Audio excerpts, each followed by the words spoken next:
Hi ಎಲ್ರಿಗೂ ನಮಸ್ಕಾರ. ನನ್ನ ಚಾನಲ್ಗೆ ಸ್ವಾಗತ.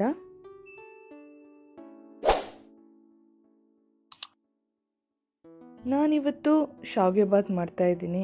ಶಾವಿಗೆ ಬಾತ್ ಅಂದರೆ ತುಂಬ ಸ್ಟಿಕ್ಕಿ ಆಗಿರುತ್ತೆ, ತಿನ್ನೋಕ್ಕಾಗಲ್ಲ ಅಂತ ಅಂದ್ಕೋಬೇಡಿ. ಉದುರಾಗಿ ಯಾವ ರೀತಿ ಶಾವಿಗೆ ಬಾತ್ ಮಾಡೋದು ಅಂತ ನಾನು ನಿಮಗೆ ಈ ವಿಡಿಯೋದಲ್ಲಿ ತಿಳಿಸ್ತೀನಿ. ಹಾಗೆ ತುಂಬ ರುಚಿಯಾಗಿ ಹೋಟೆಲ್ ರೀತಿಯಲ್ಲೇ ಯಾವ ರೀತಿ ಮಾಡೋದು ಅಂತ ನಾನು ನಿಮಗೆ ತಿಳಿಸ್ತೀನಿ. ಮೊದಲನೇದಾಗಿ ನಾನು ಸ್ವಲ್ಪ ಶಾವಿಗೆನ ತೊಗೊಂಡಿದ್ದೀನಿ. ನಂತರ ಅರ್ಧ ಸ್ಪೂನಷ್ಟು ಸಾಸಿವೆ, ಹಾಗೆ ಅರ್ಧ ಸ್ಪೂನಷ್ಟು ಜೀರಿಗೆ, 1 ಸ್ಪೂನಷ್ಟು ಕಡಲೆಬೇಳೆ, 2 ಕಡ್ಡಿ ಕರಿಬೇವು, ಹಾಗೆ 5 ಸ್ಪೂನಷ್ಟು ಎಣ್ಣೆ. ನಂತರ ಮೀಡಿಯಮ್ ಸೈಜಲ್ಲಿರೋ 3 ಈರುಳ್ಳಿನ ಕಟ್ ಮಾಡಿ ಇಟ್ಕೊಂಡಿದ್ದೀನಿ. ಹಾಗೆ 4ರಿಂದ 5 ಹಸಿಮೆಣಸಿಕಾಯಿ, ಅರ್ಧ ಸ್ಪೂನಷ್ಟು ಅರಿಶಿನ, 1 ಸ್ಪೂನಷ್ಟು ಉಪ್ಪು, ಹಾಗೆ ಸ್ವಲ್ಪ ಕೊತ್ತಂಬರಿ ಸೊಪ್ಪು, ಹಾಗೆ ನಿಂಬೆಹಣ್ಣು, ಸ್ವಲ್ಪ ಕಾಯಿ ತುರಿ. ಒಂದು ಪಾತ್ರೆನ ತಗೊಳ್ತಾ ಇದ್ದೀನಿ. ಅದಕ್ಕೆ ನಾನು ಶಾವಿಗೆನ ಹಾಕ್ಕೊಳ್ತಾ ಇದ್ದೀನಿ. ನಂತರ ಇದಕ್ಕೆ ನಾನು ಶಾವಿಗೆ ಮುಳುಗುವಷ್ಟು ನೀರನ್ನ ಹಾಕ್ಕೊಳ್ತಾ ಇದ್ದೀನಿ. ಇವಾಗ ಇದನ್ನು 1ರಿಂದ 2 ನಿಮಿಷದವರೆಗೂ ಬೇಯಿಸ್ಕೊಂಡ್ರೆ ಸಾಕು. ಜಾಸ್ತಿ ಬೇಯಿತು ಅಂತಂದರೆ ಮತ್ತೆ ಅಂಟಂಟಾಗ್ಬಿಡುತ್ತೆ. ಉದುರಾಗಿ ಶಾವಿಗೆ ಬಾತ್ ಬರಬೇಕು ಅಂತಂದರೆ ನಾವು 1ರಿಂದ 2 ನಿಮಿಷದವರೆಗೂ ಬೇಯಿಸಿದರೆ ಸಾಕು. ನೋಡಿ, ಇದು ಇವಾಗ ಚೆನ್ನಾಗಿ ಬೆಂದಿದೆ. ನೋಡಿ, ಉದುರಾಗಿ ಚೆನ್ನಾಗಿ ಬೆಂದಿದೆ. 1ರಿಂದ 2 ನಿಮಿಷವರೆಗೂ ಬೇಯಿಸಿರೋದಷ್ಟೇ. ಇವಾಗ ಇದನ್ನು ನಾನು ಒಂದು ಪ್ಲೇಟ್ಗೆ ಹಾಕ್ಕೊಳ್ತಾ ಇದ್ದೀನಿ.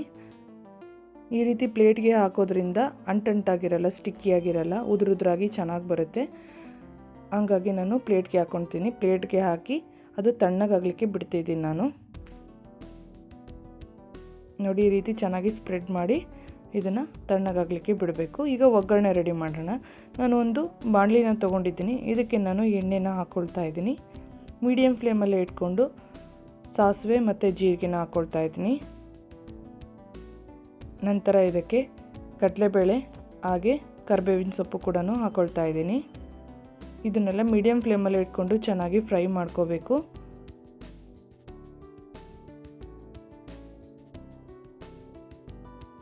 ನೋಡಿ, ಚೆನ್ನಾಗಿ ಫ್ರೈ ಆಗ್ತಾ ಇದೆ. ನಾವು ಹೈ ಫ್ಲೇಮಲ್ಲಿ ಇಡೋದ್ರಿಂದ ಬೇಗ ಸೀದೋಗ್ಬಿಡುತ್ತೆ, ಹಾಗಾಗಿ ಮೀಡಿಯಮ್ ಫ್ಲೇಮಲ್ಲೇ ಇಟ್ಕೋಬೇಕು. ಇವಾಗ ನಾನು ಹಸಿಮೆಣ್ಸಿಕಾಯಿನ ಹಾಕ್ಕೊಳ್ತಾ ಇದ್ದೀನಿ. ಹಸಿಮೆಣ್ಸಿಕಾಯಿನ ಈ ರೀತಿ ಒಗ್ಗರಣೆಗೆ ಫಸ್ಟೇ ಹಾಕೋದ್ರಿಂದ ಖಾರ ಅನಿಸಲ್ಲ, ಚೆನ್ನಾಗಿ ಫ್ರೈ ಆಗುತ್ತೆ, ಹಾಗೆ ಟೇಸ್ಟು ಕೂಡ ಚೆನ್ನಾಗಿರುತ್ತೆ. ಹಾಗಾಗಿ ನಾನು ಫಸ್ಟೇ ಎಣ್ಣೆಲಿ ಹಾಕ್ಕೊಂಡು ಫ್ರೈ ಮಾಡ್ಕೊಳ್ತಾ ಇದ್ದೀನಿ. ಈಗ ಚೆನ್ನಾಗಿ ಹಸಿಮೆಣ್ಸಿಕಾಯಿನೂ ಕೂಡ ಫ್ರೈ ಆಗಿದೆ. ಇವಾಗ ಇದಕ್ಕೆ ನಾನು ಈರುಳ್ಳಿನ ಹಾಕ್ಕೊಳ್ತಾ ಇದ್ದೀನಿ. ನೋಡಿ, ಈರುಳ್ಳಿ ಕೂಡ ಚೆನ್ನಾಗಿ ಫ್ರೈ ಆಗಬೇಕು. ಲೈಟ್ ಬ್ರೌನ್ ಕಲರ್ ಬರೋವರೆಗೂ ಫ್ರೈ ಮಾಡ್ಕೋಬೇಕು. ಶಾವಿಗೆ ಬಾತ್ ಮಾಡೋದು ತುಂಬ ಅಂದರೆ ತುಂಬಾ ಸುಲಭ. ಇವಾಗ ಇದಕ್ಕೆ ನಾನು ಉಪ್ಪನ್ನು ಹಾಕ್ಕೊಳ್ತಿದ್ದೀನಿ. ಉಪ್ಪು ಹಾಕೋದ್ರಿಂದ ಸ್ವಲ್ಪ ಬೇಗನೆ ಫ್ರೈ ಆಗುತ್ತೆ. ಈ ರೀತಿ ಶಾವಿಗೆ ಬಾತ್ ಮಾಡೋದ್ರಿಂದ ಎಲ್ಲರಿಗೂ ತುಂಬ ಇಷ್ಟ ಆಗುತ್ತೆ. ಹೋಟೆಲಲ್ಲೂ ಕೂಡ ಇದೇ ರೀತಿಯಾಗಿ ಶಾವಿಗೆ ಬಾತ್ ಮಾಡೋದು. ನೋಡಿ, ಚೆನ್ನಾಗಿ ಫ್ರೈ ಆಗಿದೆ. ಇವಾಗ ಇದಕ್ಕೆ ನಾನು ಅರಿಶಿನ ಹಾಕ್ಕೊಳ್ತಾ ಇದ್ದೀನಿ. ಇದನ್ನು ಕೂಡ ಚೆನ್ನಾಗಿ ನಾನು ಮಿಕ್ಸ್ ಮಾಡ್ತಾ ಇದ್ದೀನಿ. ಮನೆಯಲ್ಲಿ ನೀವು ಕೂಡ ಟ್ರೈ ಮಾಡಿ, ತುಂಬ ಚೆನ್ನಾಗಿರುತ್ತೆ. ನೋಡಿ, ಚೆನ್ನಾಗಿ ಈಗ ಫ್ರೈ ಆಗಿದೆ, ಚೆನ್ನಾಗೂ ಕೂಡ ಮಿಕ್ಸ್ ಆಗಿದೆ. ಇವಾಗ ಇದಕ್ಕೆ ನಾನು ಕಾಯಿ ತುರಿನ ಹಾಕ್ಕೊಳ್ತಾ ಇದ್ದೀನಿ. ಕಾಯಿ ತುರಿ ಹಾಕೋದ್ರಿಂದ ಒಳ್ಳೆ ಟೇಸ್ಟ್ ಇರುತ್ತೆ. ಈಗ ಇದನ್ನು ಕೂಡ ನಾನು ಚೆನ್ನಾಗಿ ಮಿಕ್ಸ್ ಮಾಡ್ತೀನಿ. ನೋಡಿ, ತುಂಬ ಈಸಿಯಾಗಿ ಮಾಡ್ಬೋದು ಶಾವಿಗೆ ಬಾತು. ಸ್ಟಿಕ್ಕಿಯಾಗಿರುತ್ತೆ ಅಂತ ಅಂದ್ಕೊಳ್ಳೋದು ಬೇಡ, ತುಂಬ ಅಂದರೆ ತುಂಬ ಚೆನ್ನಾಗಿರುತ್ತೆ. ನೋಡಿ, ಈ ರೀತಿ ಚೆನ್ನಾಗಿ ಫ್ರೈ ಆಗಿದೆ. ನಾನು ಚೆನ್ನಾಗೂ ಕೂಡ ಮಿಕ್ಸ್ ಮಾಡ್ತಾ ಇದ್ದೀನಿ. ಇವಾಗ ಇದಕ್ಕೆ ನಾನು ನಿಂಬೆ ರಸನ ಹಾಕ್ಕೊಳ್ತಾ ಇದ್ದೀನಿ. ನಿಂಬೆ ರಸ ಹಾಕೋದ್ರಿಂದ ಟೇಸ್ಟು ಕೂಡ ಚೆನ್ನಾಗಿರುತ್ತೆ. ಇದನ್ನು ಕೂಡ ನಾನು ಚೆನ್ನಾಗಿ ಮಿಕ್ಸ್ ಮಾಡ್ಕೊಂಡಿದ್ದೀನಿ. ಮೀಡಿಯಮ್ ಫ್ಲೇಮಲ್ಲಿ ಇಟ್ಕೊಂಡು ಮಾಡ್ಕೊಳ್ಳಿ, ಇಲ್ಲಾಂದರೆ ಹೈ ಫ್ಲೇಮಲ್ಲಿ ಇಡೋದ್ರಿಂದ ಬೇಗನೆ ಸೀದೋಗ್ಬಿಡುತ್ತೆ. ನೋಡಿ, ಚೆನ್ನಾಗಿ ಮಿಕ್ಸ್ ಮಾಡ್ಕೊಂಡಿದ್ದೀನಿ. ಇವಾಗ ಶಾವಿಗೆ ತಣ್ಣಗಾಗಿದೆ, ಹಾಗೆ ಉದುರಾಗಾಗಿದೆ. ನೋಡಿ, ತುಂಬ ಉದುರಾಗಿ ಕಾಣ್ತಾ ಇದೆ. ತಣ್ಣಗಾಯಿತು ಅಂತಂದರೆ ಆಬ್ವಿಯಸ್ಲಿ ಉದುರಾಗುತ್ತೆ. ನೋಡಿ, ಈಗ ಇದನ್ನು ನಾನು ಮಿಕ್ಸ್ ಮಾಡ್ಕೊಳ್ತಾ ಇದ್ದೀನಿ. ಜಾಸ್ತಿ ಪ್ರೆಸ್ ಮಾಡಿ ಮಿಕ್ಸ್ ಮಾಡ್ಕೋಬೇಡಿ, ಮತ್ತು ಮೆತ್ತಗಾಗ್ಬಿಡುತ್ತೆ. ಲೈಟಾಗಿಯೇ ಮಿಕ್ಸ್ ಮಾಡ್ಕೊಳ್ಳಿ.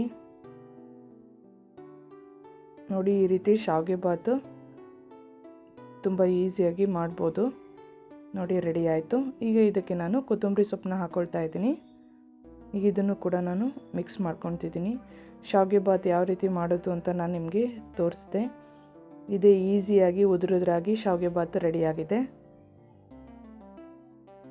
ಸ್ವಲ್ಪನೂ ಸ್ಟಿಕ್ಕಿಯಾಗಿ ಅಂಟಂಟಾಗಿ ಇಲ್ಲದೇ ಉದುರುದ್ರಾಗಿ ಚೆನ್ನಾಗಿ ಶಾವಿಗೆ ಬಾತ್ ಯಾವ ರೀತಿ ಮಾಡೋದು ಅಂತ ನಾನು ನಿಮಗೆ ತಿಳಿಸಿದ್ದೀನಿ. ನೀವು ಕೂಡ ಮನೇಲಿ ಒಮ್ಮೆ ಟ್ರೈ ಮಾಡಿ, ತುಂಬ ಚೆನ್ನಾಗಿರುತ್ತೆ.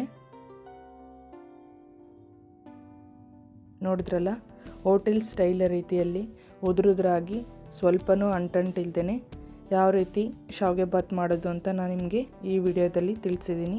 ಯಾರೆಲ್ಲ ಈ ವಿಡಿಯೋ ನೋಡ್ತಿದ್ದೀರಾ ಲೈಕ್ ಮಾಡಿ, ಕಮೆಂಟ್ ಮಾಡಿ, ಶೇರ್ ಮಾಡಿ, ಹಾಗೆ ತಪ್ಪದೇ ಸಬ್ಸ್ಕ್ರೈಬ್ ಮಾಡಿ. ನಾನು ನೆಕ್ಸ್ಟ್ ರೆಸಿಪಿಯೊಂದಿಗೆ ನೆಕ್ಸ್ಟ್ ವಿಡಿಯೋದಲ್ಲಿ ಸಿಗ್ತೀನಿ. Thank you.